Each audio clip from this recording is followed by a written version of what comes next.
Makanya menurut orang-orang guru bahasa Indonesia itu cerewet. Tidak. Pacaran ketika SMA itu apa aib menurut Pak Dista? Ibaratnya kalau saya ya, kelas itu adalah pentas saya untuk beraksi di depan anak-anak. Saya manisnya kelewatan. Enggak.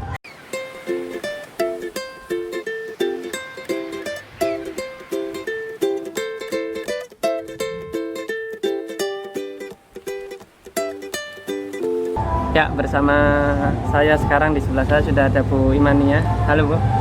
Halo Pak, apa kabar? Ya, sehat? Sehat Pak. Alhamdulillah. Saya juga sehat Pak. Nah, berapa bulan nggak ketemu? Udah lumayan lama Bu ya? Berapa bulan Pak ya? 1 bulanan mungkin ya? Iya.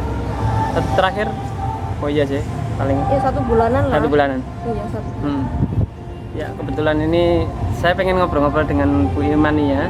Mungkin juga teman-teman ada yang pengen tahu lebih jauh tentang Bu Imania ya. Paling nggak saya harus mundur sebentar Bu. Pakai mundur Pak. Iya. Kenapa? Tahu nggak kenapa mundur? Karena saya pengen mengenal pengen ngobrol dengan Bu Imania lebih jauh. Makanya mundur biar lebih jauh. Kenal. Oh. Ya. Saya kira karena saya manisnya kelewatan. Enggak, beda itu Pak. Terus kenapa saya mundur? Karena saya pengen ngobrol dengan Bu Imania lebih jauh. Ya. Bu Imania ini kan guru muda ya. Muda nggak? Merasa muda? Berapapun usia saya itu saya menolak tua Pak sebenarnya. Oh, menolak tua ya. Iya, saya. Dan memang karena pengalaman ngajar kurang lebih baru 2 tahun. 2 tahun memang ya. Makanya bisa tergolong muda. Baik, yang mungkin terkait pandemi dulu ini, kesibukan Bu Imania sendiri selama pandemi apa saja? Ya setelah ngajar biasanya saya rebahan Pak. Kalau nggak ada webinar ya Rebahan. nyuci, rebahan. Berat badan Ya, gimana? Berat badan terdampak nggak? berdampak sekali Pak. Nambah atau malah ngurang? Ke kanan Pak. Panahnya itu ke kanan malahan Pak. Ke kanan 5 kilo jadi 55 sekarang Pak. Berarti termasuk bersyukur apa sambat dengan perubahan itu? Perubahan berat badan. Iya. Agak sambat Pak. Oh. Idealnya kan saya 42. Tapi paling nggak di masa pandemi ini kan sering di rumah ya. Ada itu nggak pola perilaku atau pola hidup yang berubah nggak dari dampak dari pandemi ini? Saya lebih sering baca. Sering baca. Saya banyak waktu untuk sendiri sih. Jadi misalkan setelah ngajar membuat materi kan biasanya untuk anak-anak saya membuat materi dulu. Kemudian ngajar. Setelah itu ya saya banyak waktu untuk baca ya, bukan bacaan apa sih ya, biasanya buku-buku lama yang belum saya baca, yang saya beli belum baca, kebaca akhirnya. Kemudian film-film yang belum saya tonton dulu saya tertonton lah. Banyak waktu untuk sendiri. Iya, seru sebenarnya. Pandemi ini ada hikmahnya sih Pak. Ya mungkin sedihnya karena nggak ketemu dengan anak-anak sih Pak. Sedih ya? Sedih Pak. Apalagi anak kelas 10 saya nggak kenal sama sekali. Ngajar tapi belum pernah ketemu. Apa ya, kan kalau kita ngajar di lewat platform seperti Google Meet gitu ya, itu kan seperti ada filter gitu, ada pemisah gitu. Kita mau kayak di kelas itu kan ibaratnya kalau saya ya, kelas itu adalah pentas saya untuk beraksi di depan anak-anak, untuk berinteraksi. Biasanya saya tahu, oh anak ini seperti ini karakteristiknya, satu-satu tahu. Kalau sekarang kan nggak bisa gitu kan. Jadi ikatan emosionalnya itu ya yang terasa padahal itu hilang, dan itu penting. Apalagi untuk penilaian sikap kan. Ya. Bu Nia ini mirip artis siapa? Anya Geraldine. Gimana perasaannya? Enggak lah Pak, jauh Pak. Jauh Anya ya? Geraldine. Wah. Ibaratnya tapi nggak wajahnya lah, sekilas wajahnya. Wih. Anya Geraldine itu ibarat apa ya? Ibarat sandwich gitu ya Pak ya. Ibaratnya sandwich isinya misalkan daging tuna atau gimana gitu ya. Terus? Atau kaviar, ada kaviarnya. Kalau saya kan roti bakar. Hanya roti bakar pakai keju gitu. Pakai meses. seres gitu. Terkait dengan pandemi juga ini tentang pembelajaran daringnya ini, Iya. dibanding dengan masa normal lebih ribet atau gimana daringnya ini? Daring lebih ribet sih Pak. Ribet sekali. Ribet Kalau ya? kalau gini, kalau mungkin nggak hanya gurunya yang ribet tapi muridnya yang ribet sebenarnya. Kalau gurunya? Kalau gurunya dari sisi sampean? lebih ribet, ya itulah untuk mengondisikan anak-anak lewat platform kan susah mengondisikan apakah dia aktif atau tidak kan susah. Terus tahu ini kemampuannya segini kan susah gitu kan.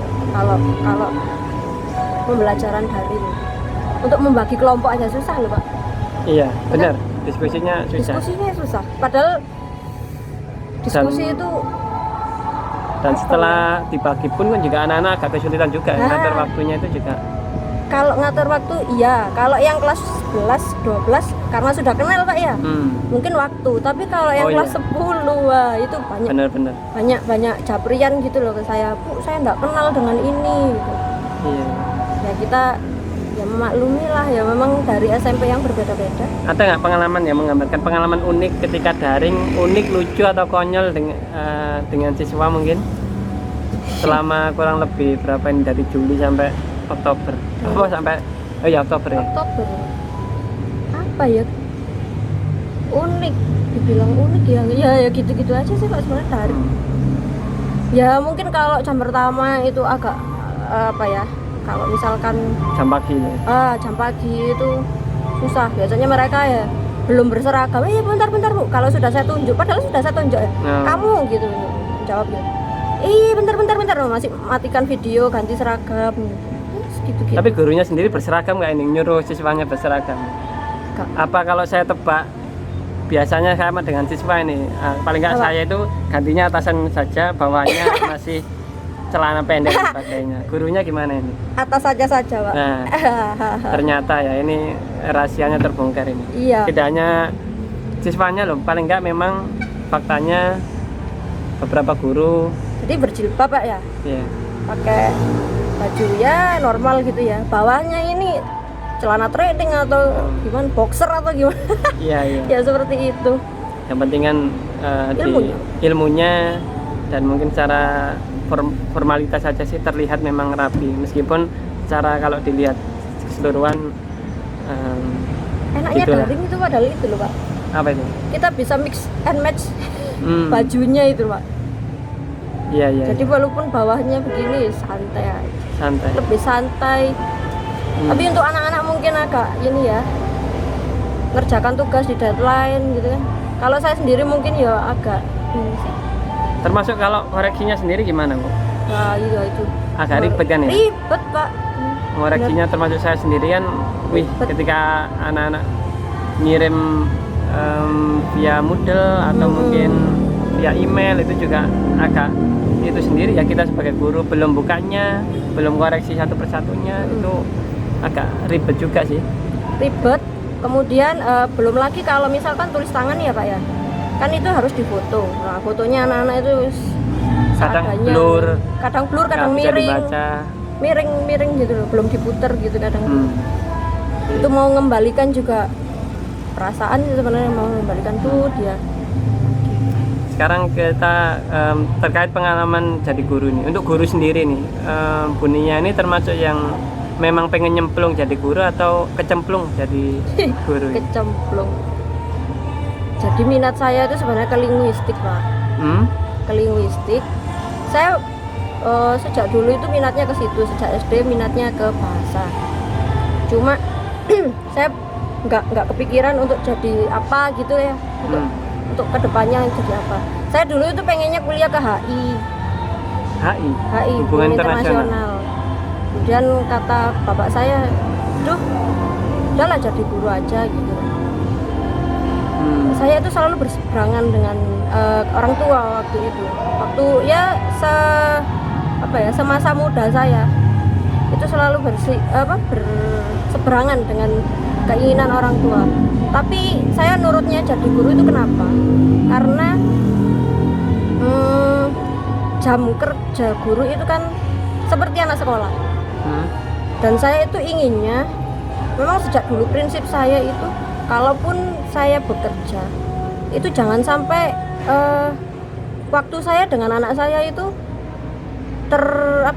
terbuang. Saya nggak ingin seperti itu. Jadi itu alasan logis lah.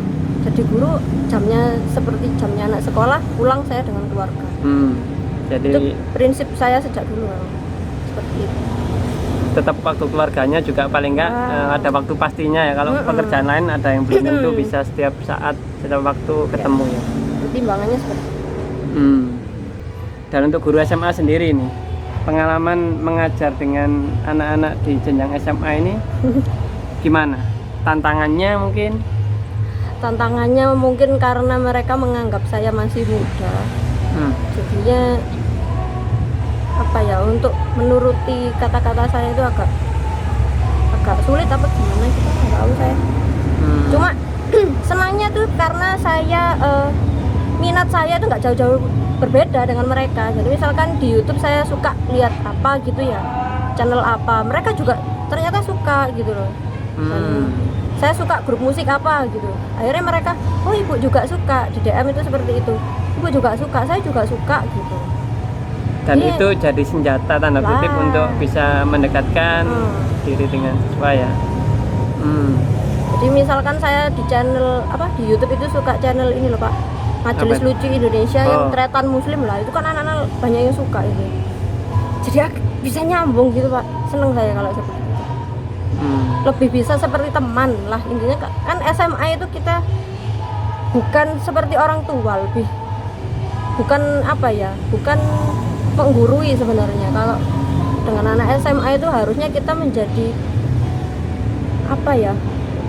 pembimbing, lebih ke menemani mereka gitu loh Pak, lebih menemani mereka menuju gerbang kedewasaan. Mereka kan sebenarnya sudah 17, 16 gitu kan, sudah, bahkan anak-anak itu loh sebenarnya lebih dewasa daripada saya Pak. Pemikiran termasuk berarti pendekatan itu penting Bu ya. Dengan anak-anak. Jadi kalau kita masih pendekatan lama, mungkin pendekatan mohon maaf guru yang zaman saya jadi SMA pun, kalau pendekatannya sama untuk mengajar anak-anak yang sekarang mungkin nggak nyambung, nggak sinkron. Itu juga sih, anak-anak akan berontak dan sebagainya karena tidak sesuai dengan kebutuhan zaman sekarang. Dan lagi anak-anak lebih kritis kan sekarang Pak ya? Iya benar sih, lebih kritis, lebih tahu lebih mengerti bisa jadi. Terus kadang ketika ada hal-hal yang menurut mereka kurang beres itu mereka tahu dan kadang menyampaikan juga. Dan memang perkembangan zaman sekarang anak-anak jadi jauh lebih paham, jauh lebih mengerti, Kalau zaman kita SMA mungkin Pak ya, bolos kemudian kita ditakut-takuti kan masih takut lah gitu loh. Kalau ada sekarang gerbang buka gitu kan, kamu dapat poin loh ya, kamu dapat ini loh, kamu nanti dipanggil orang tua itu takut Pak, bener. Iya. Kalau sekarang kalau sekarang salah sendiri gerbangnya dibuka. Nah, cenderung cenderung kritis tadi ya, kembali kritis. Ya, terkait pengalaman SMA sendiri, kalau Bu Nia itu SMA dulu, karakter pribadinya lebih apa ini? Tomboy apa?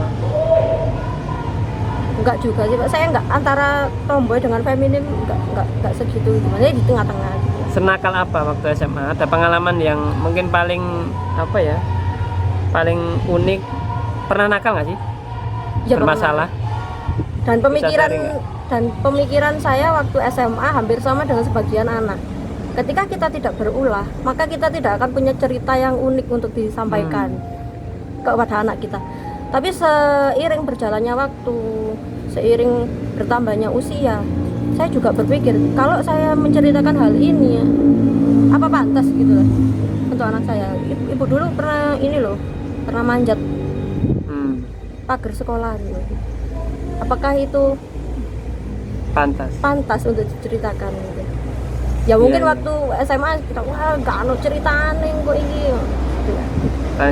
Itu yang prinsip itu yang saat itu sampean itu ya. Kalau nggak ada ceritanya, nggak ada pengalaman unik, nggak ada yang diceritakan.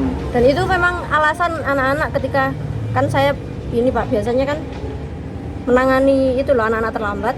Oh iya. Pasti jawabannya seperti itu. Kalau kita nggak terlambat, kalau kita disiplin terus, sekolah nggak ada ceritanya. Ya sudah, saya diamkan aja, kan dia belum tahu. Ya suatu saat kamu nanti akan tahu gitu loh. Kalau itu sebenarnya salah. Nggak akan saya kok ini salah enggak. Kamu belum apa ya, intinya kamu masih mencari sosok dirimu yang sebenarnya seperti apa. Sebenarnya kita kan seperti itu Pak. Kita kan berusaha untuk mengenali terus diri kita ini sebenarnya maunya apa, maunya menjadi pribadi yang bagaimana kan.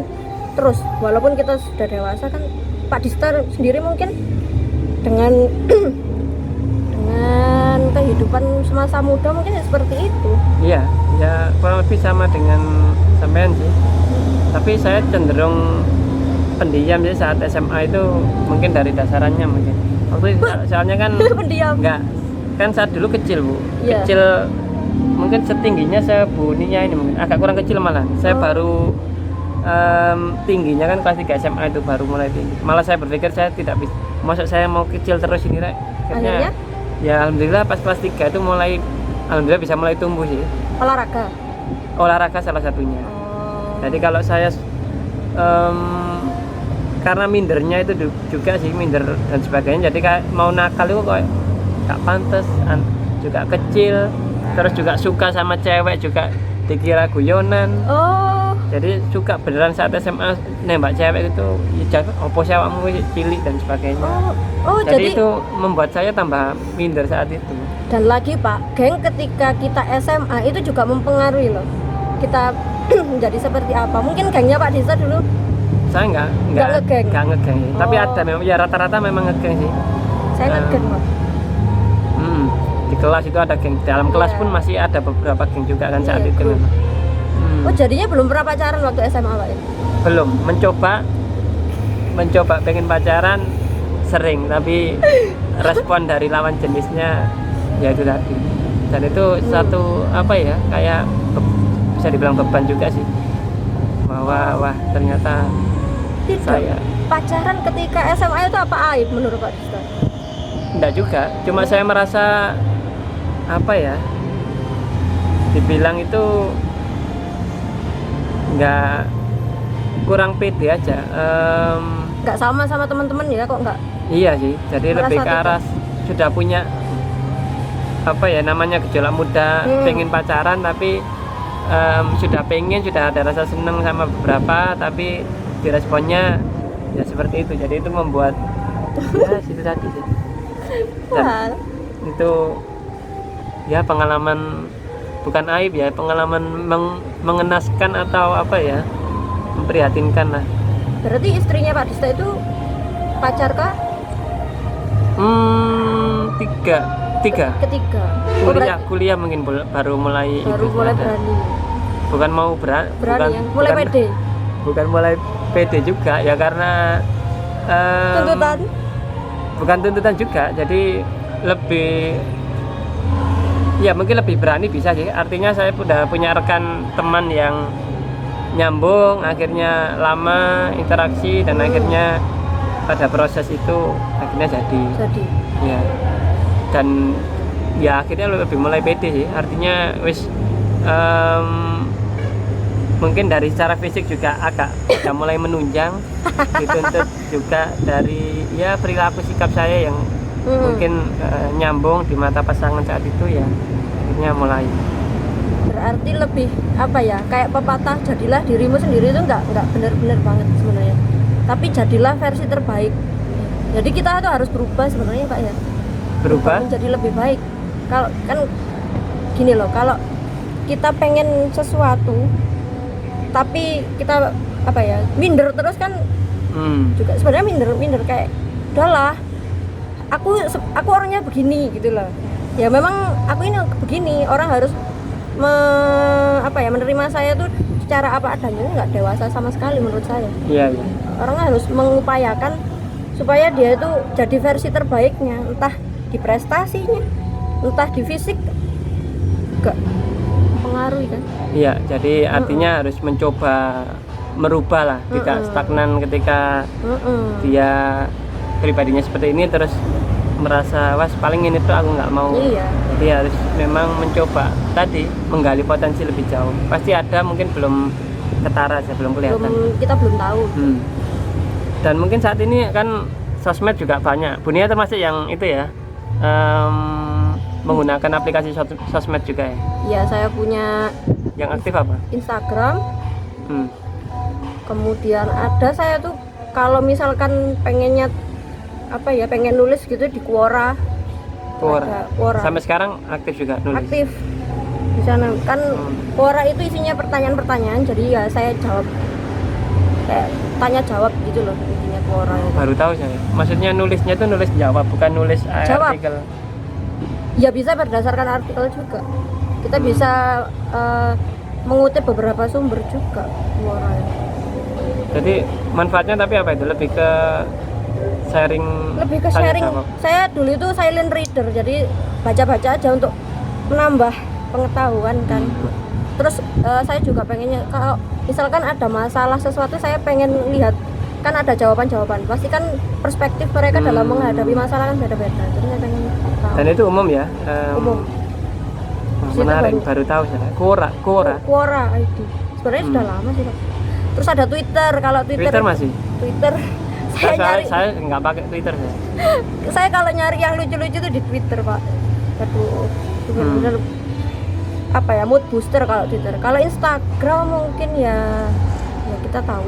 Saya punya Instagram itu 2013 lah. Belum banyak orang ke sana, orang masih di Facebook.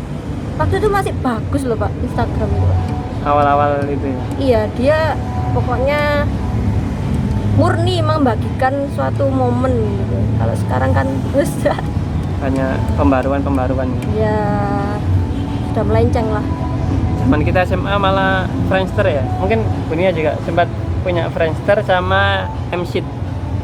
Mseet itu yang ya kayak di Android, bukan Android, pokoknya HP ya kayak chattingan gitu sih. MXIT. Oh, nggak tahu saya. Friendster itu saya cuma melihat kakak saya main itu, terus nggak punya. SMP saya nggak itu sih. SMP kan itu, Pak ya? SMA ya. SMP ada, saya SMA itu masih ada. Mungkin jenengan SMA, saya masih SMP, Pak. Iya kan, kita beda 2 tahun. Iya, bisa jadi. Iya, saya tahu Friendster cuma nggak punya akun. Dulu malah foto-foto saya zaman SMA malah banyak kan di Friendster, cuma saya nggak tahu pas mau dihapus itu semuanya dihapus foto-fotonya, saya nggak simpan jadi nggak ada. Jarang foto saya pas SMA itu di Friendster semua dan buru dihapus.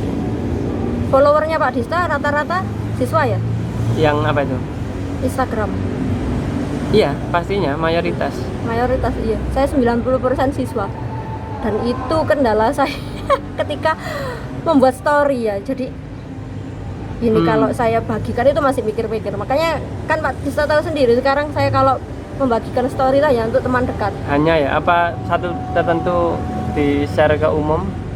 Dulu waktu pertama kali di follow sama anak-anak itu, saya mikirnya begini. Ya, inilah saya manusia.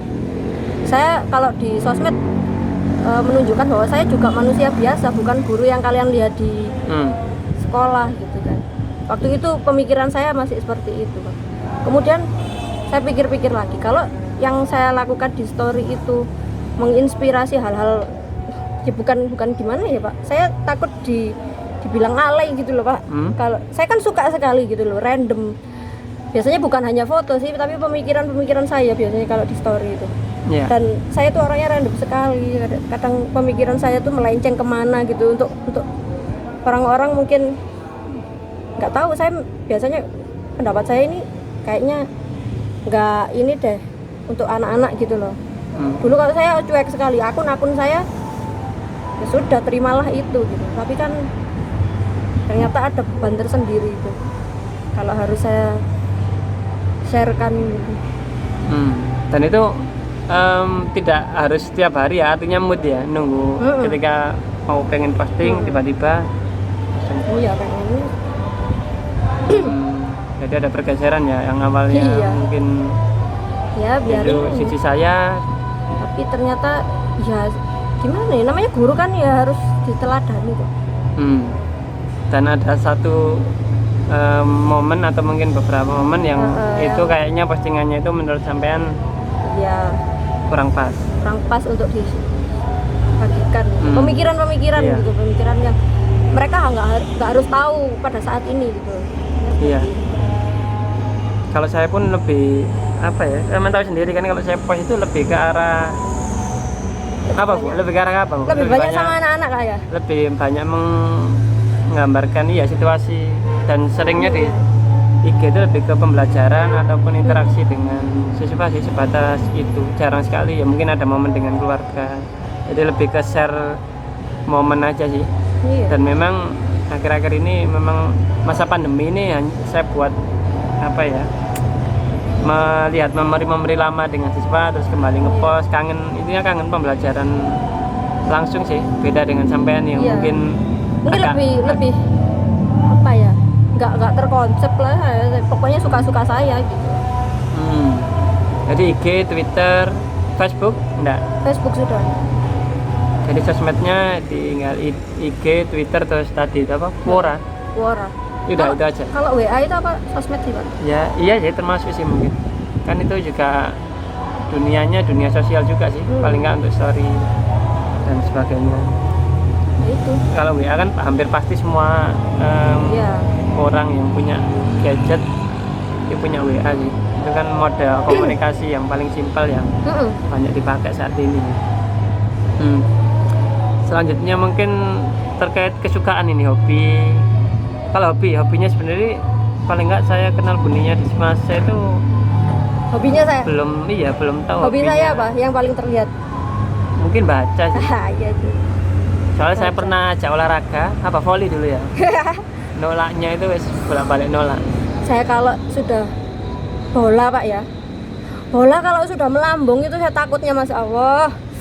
Soalnya Ada pengalaman iya mengharapkan itu ya. Waktu pelajaran olahraga itu enggak tahu Pak ya, kalau saya pokoknya lihat bola melambung dari atas kemudian kena, malunya Masya Allah. Pernah itu ya. Pernah, dan itu males saya. Akhirnya cuma melihat bola naik pun agak keinget ya. Iya, makanya saya nggak kurus-kurus Pak. Oh jadi baca. Ada ketakutan tersendiri dengan bola yang melambung itu. Kan ada tidak hanya bola kan, olahraganya yang lain mungkin ya. Senam itu nggak suka. Pak lebih. Bukan nggak suka, malas. Iya, mau mulainya itu loh. Mau mulai oke, semangat gitu. Terus pada akhirnya dulu itu zumba. Sok-sokan zumba, sok-sokan yoga guys. Enggak, bukan saya gitu. Kalau olahraga itu Jadi lebih ke baca, nonton film itu mungkin bisa. Kalau dulu pernah lihat story saya itu kan biasanya ada lagu-lagu atau film tapi di tahun 80 90. Iya, kadang saya lihat storynya Buninya, kadang saya nggak begitu paham lagunya siapa gitu ya. Iya. Jadi itu ada ceritanya Pak. Dan itu menggambarkan paling nggak ada keterkaitan dengan secara personal sampai setiap sampai bikin story itu ya. Jadi suasana hati kayak atau pengalaman kurang suka, kurang nyambung dengan lagu-lagu zaman sekarang, film-film zaman sekarang karena apa ya, itu ada ceritanya sebenarnya, bukan karena saya pengen lebih beda atau gimana, enggak, memang itu minat saya di situ. Jadi ketika saya umur 3 sampai 5, jadi usia keemasan anak, jadi umur segitu itu usianya anak nyerap sesuatu itu paling cepat. Tahap pertama itu usia 3 sampai 5. Saya nggak punya temen sepermainan. Nah akhirnya istilah bahasa Jawanya dimong sama kakak ipar, kakak sepupu. Kakak sepupu saya waktu itu umur 20 sekian. Sudah jauh banget. Sudah jauh banget. Umur 20 sekian. Kemudian tiap ngomong saya itu ada pacarnya yang sekarang jadi suaminya. Nah itu yang disetel mereka berdua ini ya kayak musik-musik tahun 80 90 lah, itulah yang akhirnya masuk di otak saya, itu yang paling benar-benar apa ya, berkesan di hati saya itu, kayak dari otak ke hati gitu. Iya. Nah, ketika beranjak remaja, kan mereka kan sudah menikah, sudah punya anak, jadi interaksi saya lebih berkurang kan. Nah, saya akhirnya lihat kakak saya, seorang adik ketika beranjak remaja pasti melihat kakaknya itu menjadi sosok yang mengagumkan. Minat-minatnya entah apa, kita nganggapnya kakak kita itu keren. Iya. Mungkin adiknya Pak Dista juga seperti itu ya ketika remaja. Jadi apa yang kakak saya suka itu saya juga, wah keren ini gitu. Kakak saya kan kelahiran 88 Pak. Oh, 4 tahun. Nah, akhirnya itu mempengaruhi seluruh aspek di kehidupan saya, minat saya, termasuk ke minat lawan jenis. Jadi SMP, SMA saya itu sangat terobsesi dengan laki-laki yang seumuran kakak saya. Pokoknya kelahiran tahun 88 itu saya suka. Kalau untuk usia sepantaran, seumuran, kemudian sedikit di bawah, sedikit di atas, itu saya nggak suka. Biasanya, terobsesinya itu dalam arti apa ini maksudnya? Saya lebih nyambung, nyaman dengan orang yang kelahiran tahun segitu. Angkatan kakak saya sekolah lah pokoknya. Kesukaannya sama gitu loh Pak. Kamu suka ini. Biasanya saya kalau mau jadi pacar itu lihatnya dulu ya dari situ. Kamu suka ini enggak? Suka musik ini enggak? Suka film ini enggak? Kalau sudah nyambung, loh itu celah itu. Bisa untuk menembus. Ini berarti ada bocoran ini dari Bunda. Iya. Jarang-jarang bisa mau nge-share bocoran-bocoran seperti itu ini. dulu Pak. Sekarang? Kalau sekarang saya memandang sesuatu sudah berbeda. Jadi kalau saya sudah respect dengan seseorang, orangnya sudah bisa membuat saya respect, kemudian ada apa ya istilahnya. Kalau untuk cuma sama-sama suka film, sama-sama suka musik kan biasa gitu. Kalau untuk buat kehidupan berumah tangga kan ya nggak bisa dijadikan patokan. Terlalu sederhana ya. Terlalu sederhana kalau kita mikirnya seperti itu. Menarik. Iya. Dengar-dengar Buninya ini nggak bisa nyanyi ya? Nggak. Iya. Sama kayak saya berarti. Tapi saya vokalis ini. Tapi saya lebih apa ya? Bukan sok bisa, tapi memang hobinya nyanyi. Bukan hobi juga. Kenapa? Tapi pengen bisa ya. Meskipun teman tahu sendiri kan beberapa kali perform dengan Gugururu ya. Itu ya standar banget lah, bukan standar tapi standar banget. Irinya saya dengan Pak Dista itu karena bisa main gitar. Dulu saya pernah belajar Pak.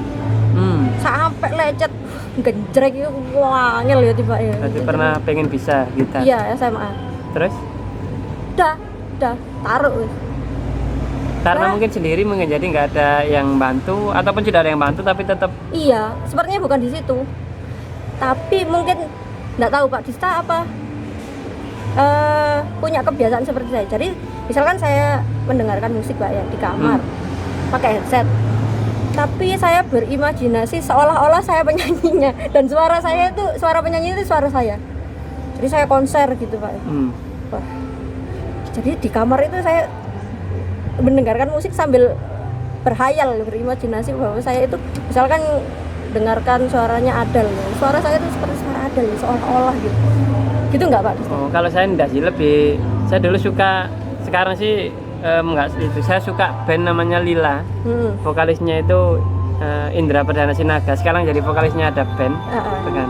Dan saya merasa, ini pribadi saya merasa suaranya tuh mirip 11-12 menurut saya sendiri. Serak-seraknya bukan mirip, saya pengen seperti itu sih. Jadi kayak apa ya, terbawa pengen mirip suaranya Naga, dan saya kayaknya punya modal yang kurang lebih sama. Makanya saya pokoknya lagu pertama yang bikin saya berkesan itu Mantan Kekasih dulu dari Lila tahun 2008 itu. Yang seperti apa lagunya? Oh mantan kekasihku. Nah itu ya kayak itu kayak suaranya, kalau saya nyanyi kok eleng sama. Oh gitu? Iya, dengan Naga. Akhirnya mulai suka dengan band Lila, dan keterusan sih. Dulu saya awal kuliah itu Bu, jadi sering ikut, kalau pokoknya Lila mang di Jawa Timur saya pasti datang, di Malang, di Surabaya. Iya, kuliah itu saya Saya jadi ketua, dulu sempat jadi ketua koordinator Lilaku Mojokerto. Jadi kumpulan fans Lila yang di Mojokerto itu saya jadi ketuanya. Dan ada satu momen Lila berkesempatan untuk meresmikan Lilaku Mojokerto, itu yang paling berkesan sih. Jadi kita di satu hotel di depan lobinya itu saya memberikan sambutan, itu merasa terhormat sekali karena di depan personelnya Lila membawa kue juga, terus ada potong kue di sana, dan saat itu juga Lilaku Mojokerto diresmikan. Dan dari situ mulai suka lagu-lagunya Lila, terutama ke personal naganya si naganya ini sih. Dan dari situ saya kemarin Bunia ingat dan anak-anak juga kan selalu lagu yang paling berkesan itu Magic dari Lila yang dinyanyikan Naga itu.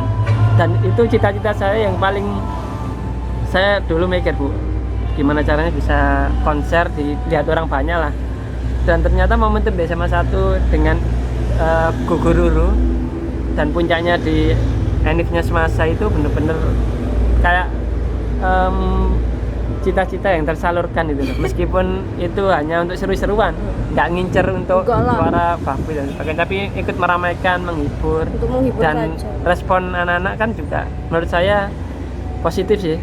Jadi ya itu satu kebanggaan tersendiri aja sih, bisa nyanyi di depan penonton yang banyak dan responnya luar biasa saat itu. Itu memberikan energi lebih ketika panggung. Dan itu pokoknya banyak pengalaman berkesan sih ketika di SMA 1 itu yang membuat saya jadi terus ingin menjadi guru yang lebih baik. Iya. Gitu sih. Terus Bunia juga itu ya, sampai sekarang belum bisa naik sepeda. Belum bisa sepeda atau apa? Pernah bisa? Sepeda apa? Sepeda apa? Apapun. Motor, sepeda.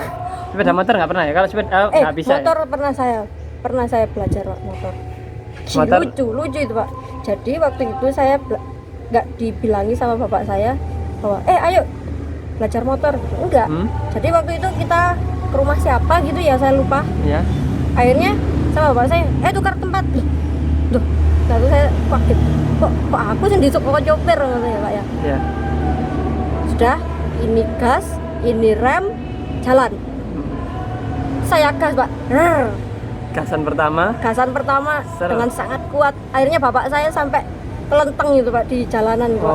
Sayangnya ketimpa motornya, dan itu motor kakak saya. Sebenarnya itu bukan itu yang membuat saya jerah naik motor, bukan masalah jatuhnya, tapi ketika kakak saya tahu motornya lecet kemudian saya dimarahi, itu yang membuat jerah sebenarnya. Lebih ke arah psikis, dari psikisnya tuh. Bukan masalah jatuhnya. Jadi saat itu memutuskan sudah nggak mau coba-coba. Kalau sepeda ontel masih bisa ya? Pernah bisa dulu. Oh, sekarang pun juga SD. Sekarang agak takut saya. Agak takut. Gak tahu saya sudah... terlalu ini mungkin ya, terlalu gampang trauma atau gimana gitu loh. Dulu pernah saya SD bisa.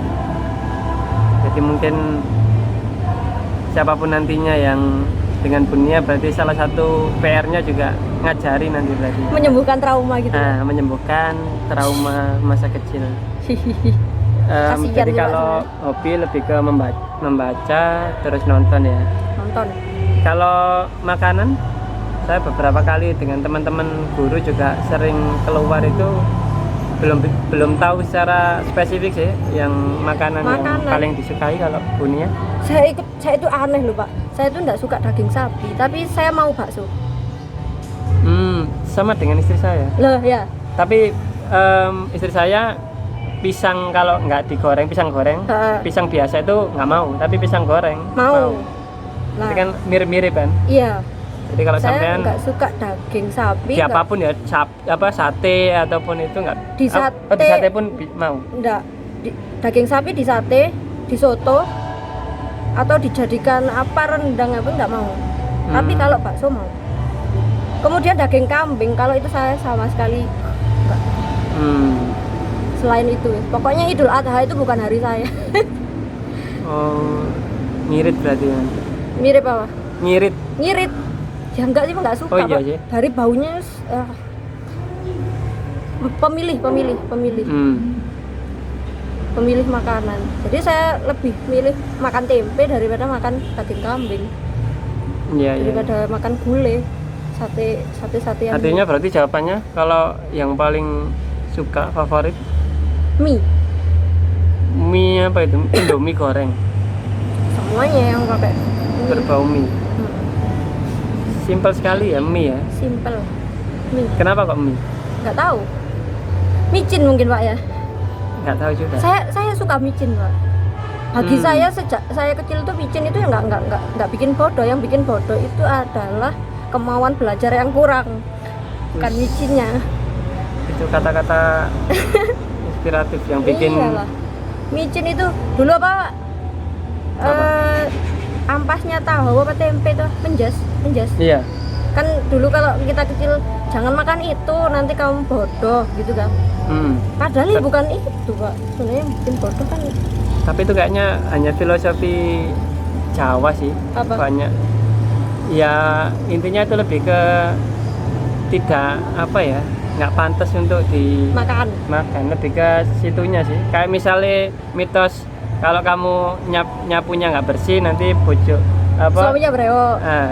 ataupun sebaliknya kalau iya suaminya brewok atau mungkin istrinya brewok kalau laki-laki itu kan hanya untuk apa sih Supaya bersih. iya ya maksudnya jadi Padahal orang laki-laki yang terlalu mulus itu juga nggak ganteng sih menurut saya. mulus dalam arti apa itu Seperti tampilan fisiknya itu. tampilannya terlalu bersih gitu saya nggak bukan tipe saya lah. Kalau saya loh ya nggak Iya, iya. tahu. Kalau terlalu mulus. Selera aja sih Selera kalau kalau itu ya. Jadi Hmm. meskipun nanti suaminya brewok ya biarin aja. Gitu. Malah kalau dari Bunia malah Malah nggak usah itu nggak usah dibersihkan. nah itu sisi menarik tersendiri ya. Iya. Ya. Bicara sampai umur 28, udah 9. Mau 28. Mau 28 ini ya. Bulan depan ya genapnya ya. Tahu aja. Iya. Kok tahu Pak? Ya kan dulu sempat bahas momennya sama dengan Hari Pahlawan. Mendekati Hari Pahlawan. Hari pahlawan. Hari Pahlawan ya. Iya. Iya. Ya tahu kan dulu di NIP kan juga ada. Iya. Ada nggak impian yang pengen diwujudkan atau paling nggak belum terwujudkan sampai umur sekarang? Aku pengen ini suatu saat. Untuk saat ini ya. Kalau Iya. kalau saya ditanya untuk suatu saat itu, wah itu pertanyaan yang sulit bagi saya. Saya pengennya yang saat ini. Jadi Ya yang saat ini lah paling nggak.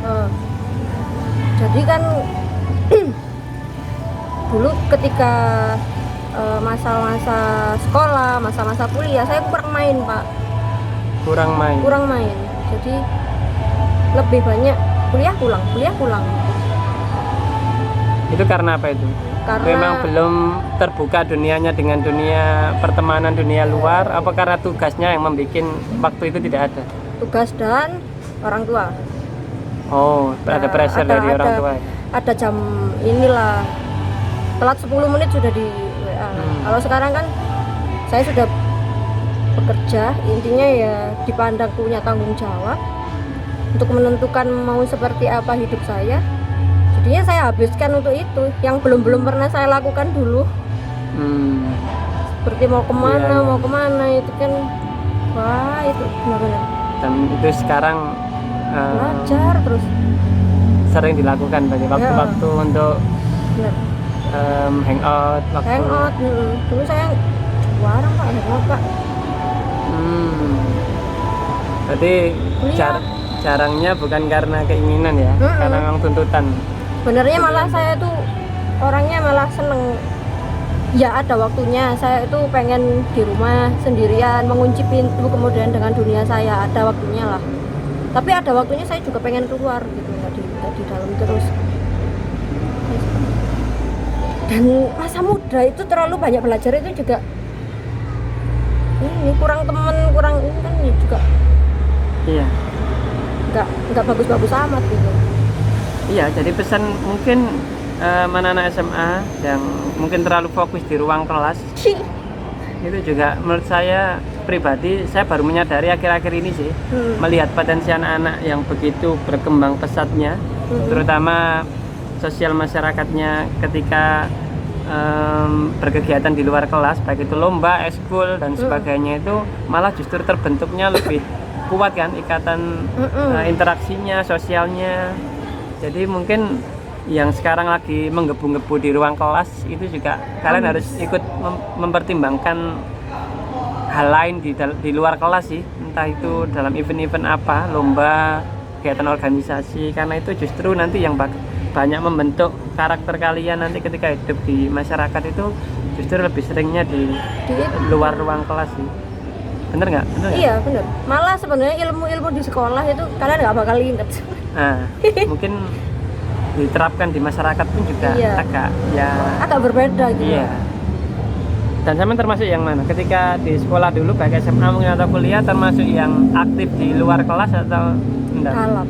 Hah? Saya lebih ke orang yang belajar.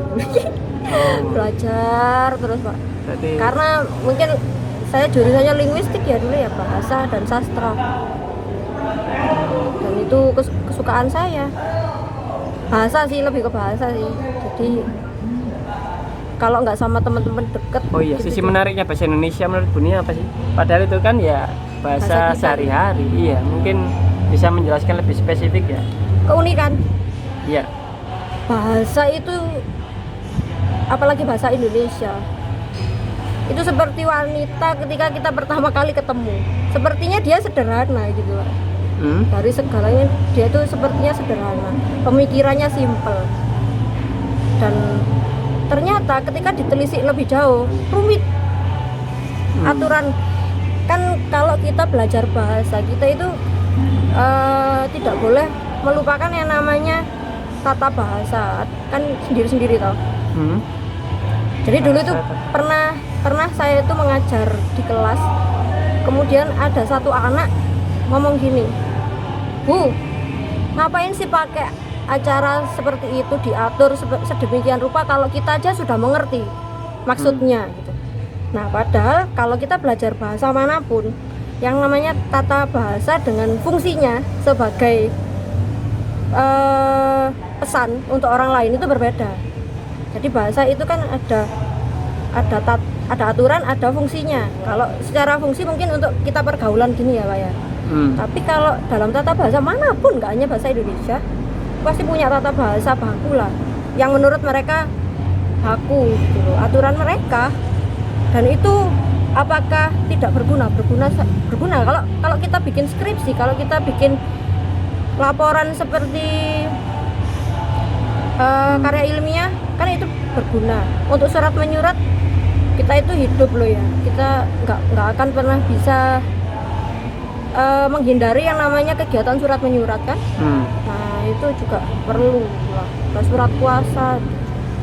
Dari lebih ke situnya ya, lebih ke lebih pengen memperdalam ilmu itu. Berarti kan untuk sampean pribadi itu kan untuk pribadi pengen lebih mengenal, terus paling nggak caranya meyakinkan ataupun memotivasi siswa agar supaya minat dengan pelajaran bahasa Indonesia itu mungkin ada trik khusus nggak? Mungkin kalau tadi sampean menyampaikan kan lebih ke arah personal, sampean pengen memperdalam itu, pengen mengetahui lebih jauh. Tapi kalau untuk sisi orang lain yang supaya mereka tertarik juga, ada itu kiat-kiat khusus tersendiri nggak sih di kelas misalnya?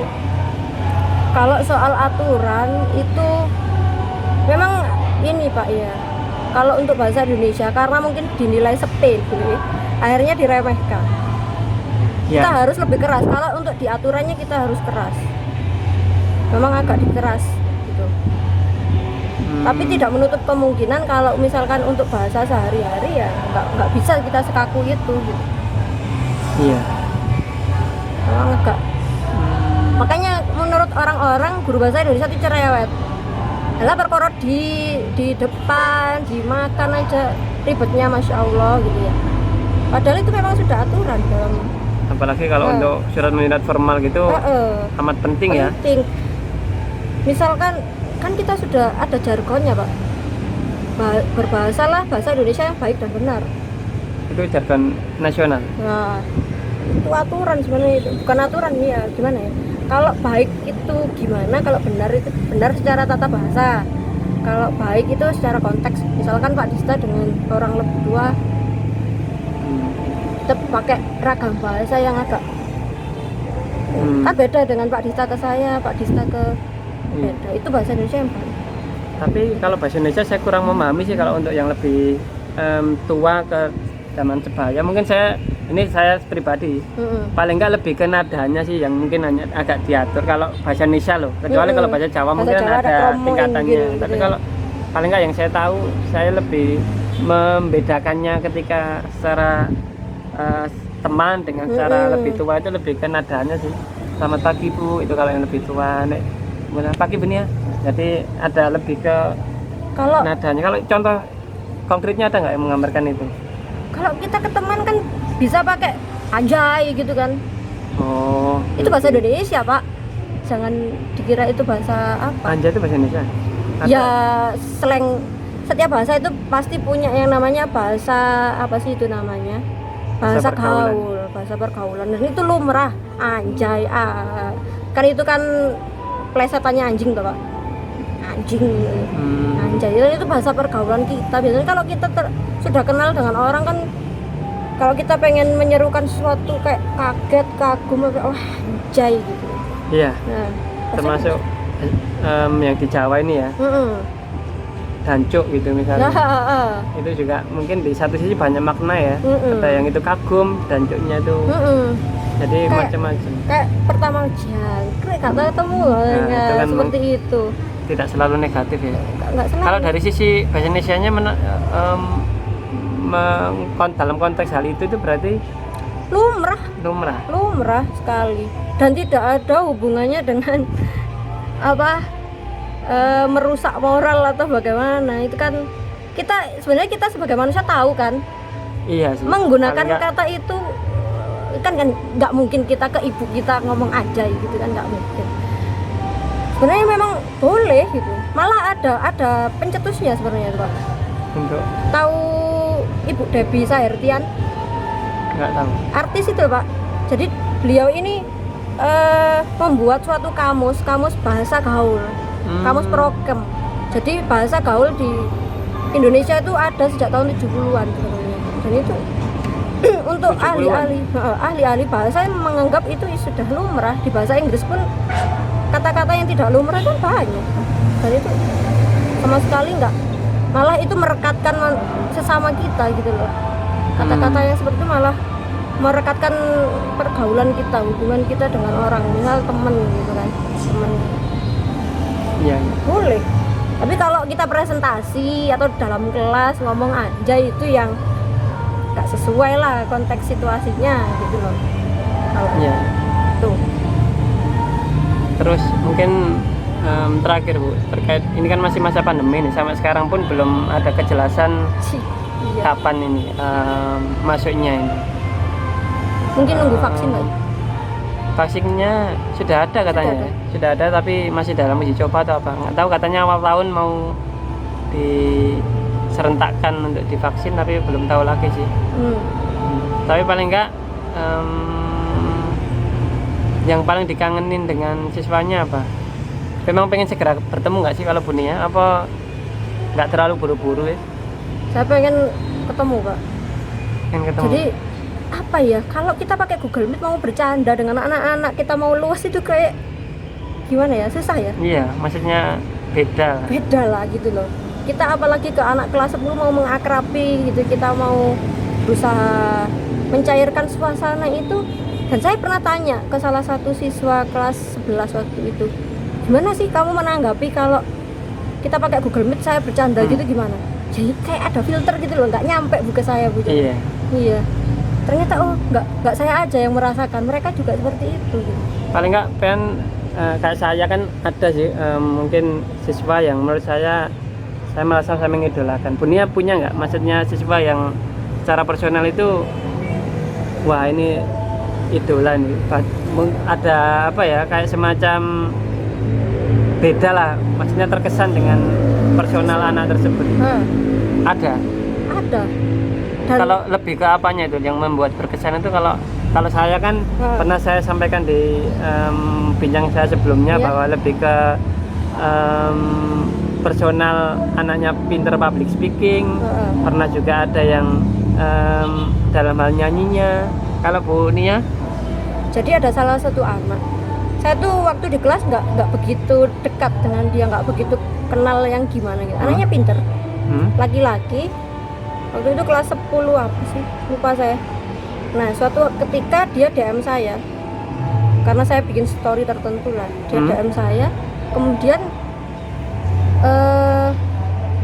dia itu membuka percakapan, intinya membuka pikiran saya gitu loh Pak. Jadi toleransi di toleransi beragama di Indonesia ini benar-benar di ujung tanduk lah ya Pak ya. Kalau dari sampean kan guru PPKN ya. Jadi dia itu non Islam, non Muslim. Tapi dia mengidolakan salah satu Habib. Ya. Bukan karena dia pengen masuk Islam atau bagaimana, enggak. Karena Habib ini tidak pernah intinya tidak pernah mendiskreditkan kelompok tertentu. Jadi yang namanya beragama gimana pun itu membawa kedamaian gitu loh. Dan dia itu mengidolakan, saya mengidolakan ini Bu. Itu membuka, menurut Ibu gimana gitu kan, waktu itu dia tanya. Jadi dia tuh punya pengalaman ya, pokoknya di ini kan, di namanya non muslim kan minoritas ya. Iya. Jadi saya punya pengalaman ini Bu, menurut Ibu gimana waktu itu? Saya kaget, anak ini diam loh di kelas, banyak bercandanya malah dengan temannya gitu. Tapi ketika dia mulai mengutarakan pendapat, saya kagum gitu. Wah ternyata anak ini punya pemikiran yang seperti ini, bahkan setingkat lebih dewasa daripada kita gitu. Membuka membuka pandangan saya bahwa namanya toleransi memang benar-benar ini sih di negara kita gitu. Meskipun kita gembar-gembornya spanduk, kata-kata Pancasila gitu. Iya. Kalau faktanya memang agak sulit sih. Di tengah memang keragaman yang ada sih. Apalagi kalau agama itu memang paling sensitif memang agama. Kalau siswa yang paling pernah nggak sampean ada pengalaman jadi membuat karakter siswa yang mungkin karakternya di kelas itu pendiam atau mungkin nakal, akhirnya setelah sampean ada pendekatan tertentu terus sampai pada proses anak itu bisa berubah menjadi lebih baik, ada nggak yang kalau untuk lebih bersemangat? Ya paling nggak itulah ada perbedaan dari yang awal. Waktu itu kalau tidak salah satu kelas menjadi petugas upacara kemudian disuruh mengulang. Nangis lah itu di kelas waktu pelajaran saya kan. Nah, sekarang saya tanya, kamu waktu latihan emang kan dia tuh merasa kok kita nggak bisa Bu ya, atau kita terlalu gimana, kok kita salah terus gitu di mata mereka itu kayaknya salah. Sebenarnya kalau saya tuh lebih gini, karena waktu itu teks saya biografi Pak ya, teks biografi, mengajarkan teks biografi. Sekarang kita lihat sebenarnya kalian waktu latihan upacara itu berapa orang yang datang? Ternyata kan memang tokoh-tokoh dunia itu lebih banyak merenungi apa yang sebenarnya dia tidak patah semangat karena orang gitu loh ya. Tapi dia berusaha untuk mencari sebenarnya salahnya di mana gitu loh. Lebih banyak di situ. Makanya saya integrasikan di teks saya waktu itu. Yang namanya kelemahan atau kekurangan itu kan bisa kemudian setelah itu kan coba deh waktu latihan ini datang semua, biarkan mungkin kalian dimarahi kali ini kan, udah dengarkan aja gitu loh. Waktu itu udah dengarkan aja, tapi tidak usah diingat-ingat gitu loh, nggak usah malah itu yang membuat kalian malah makin mundur. Tapi buktikan kalau waktu latihan lagi kalian datang semuanya, pilih orang-orang yang memang kompeten untuk menjadi petugas upacara. Akhirnya latihan lah Pak ya, tergerak mereka, tergerak. Kemudian kan ternyata jadi nggak itu? Jadi kan ya.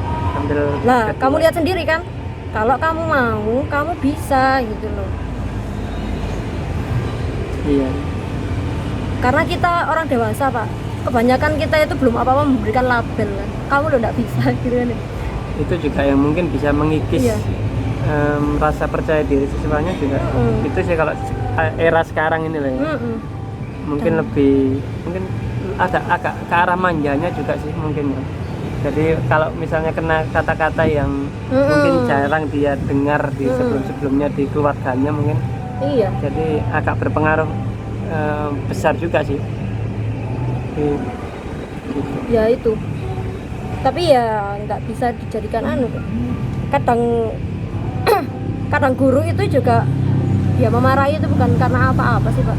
Yang salah itu kan kalau kita belum apa-apa kemudian anak-anak ini loh nggak bisa gitu loh.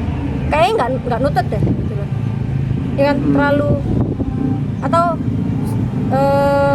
langsung kita menjudge karena dia ikut ekskul tertentu, misalkan tari atau gimana, kan mereka agak dipandang sebelah mata tuh. Tapi kalau kita bicara fungsi guru secara umum itu saya rasa nggak ada guru yang ingin anak didiknya itu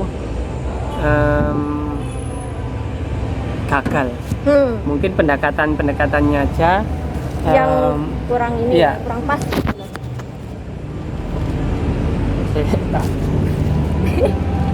Kurang pas. Ya mungkin tidak ada bapak guru itu yang di dalam pembelajarannya di kelas itu tidak ingin siswanya itu gagal. Cuma memang pendekatannya aja yang cara berbeda. lama gitu. Mungkin ada cara lama, intinya berbeda lah. Dan kalau secara tujuannya, saya rasa tujuannya sama sih. Iya. Jadi misalnya guru marah-marah pun juga bukan berarti guru itu galak ya.